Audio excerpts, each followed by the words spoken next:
पाऊस जरी चालू असला ना तरी कॉलेज रोडनं फिरण्याची मजाच वेगळी, कारण तिथले सगळे फुलं हे फुललेले असतात. आणि सूत्रांकडून ऐकण्यात आलं की इथं क्लास केला तर आपल्याला जॉब लागतोच, पण आपल्या लेकराला पण जॉब लागतो. आता तर त्या इस्रायलीचं युद्ध पण संपत आलं, पण ह्या काकाचं संभाषण काय संपायचं नावच घेत नव्हतं. इराणनं ह्याचं संडास बाथरूम उडविलं, त्यानं त्याचं संडास बाथरूम उडविलं. तर राम राम गाववाले, मी विशाल राजमाने, स्वागत आहे तुमचं आपल्या आजच्या नवीन ब्लॉग मध्ये. पुण्यात पाऊस पडायला लागल्यावर वातावरण कसलं भारी होतं हे तुम्हाला तर माहितीच असेल. जर नसेल माहिती तर माझ्या अकाउंटला आताच फॉलो करून घ्या. मग काय एवढं वातावरण भारी झाल्यावर आम्ही काय घरात बसून राहणार होय, मग त्याचाच आस्वाद घेण्यासाठी आम्ही निघालो बाहेर. पाऊस थांबलाय म्हणून बाहेर आलो, तर पाऊस पण चांगलीच मजा घेत होता. थोडं थांबायचा की लगेच चालू व्हायचा, थोडं थांबायचा की लगेच चालू व्हायचा. एवढा मोठा पाऊस चालू आहे तरी पण या दिदीच्या छत्रीतून धूरच बाहेर निघत होता. म्हणलं पावसात पण आग कसली लागली, पण नंतर समजलं तो धूर आगीचा नाही, वेगळा धूर निघत होता. आणि इकडे मुकेश अंबानीनं अण्णा शेठच्या अकाउंटवर 2 करोड रुपये टाकले, ह्याची खुशी जरा इकडे वेगळीच चालू होती. मग काय पावसात भिजलाव थोडं थोडं म्हणल्यावर मग चहाची 90 घ्यावीच लागेल ना. चहाची 90 घेऊन आम्ही आलो आपल्या फेवरेट ठिकाणी, म्हणजेच कॉलेज रोडला. कसं पाऊस पडला का इथली प्रत्येक प्रजातीची झाड आहेत ना, हे सगळे फुललेले असतात आणि फुलल्यावर ते अतिशय सुंदर दिसतात.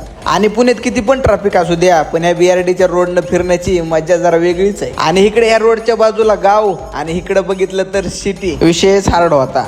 तर तुम्हाला हा ब्लॉग कसा वाटला कमेंट मध्ये नक्की सांगा, लाईक करा, शेअर करा.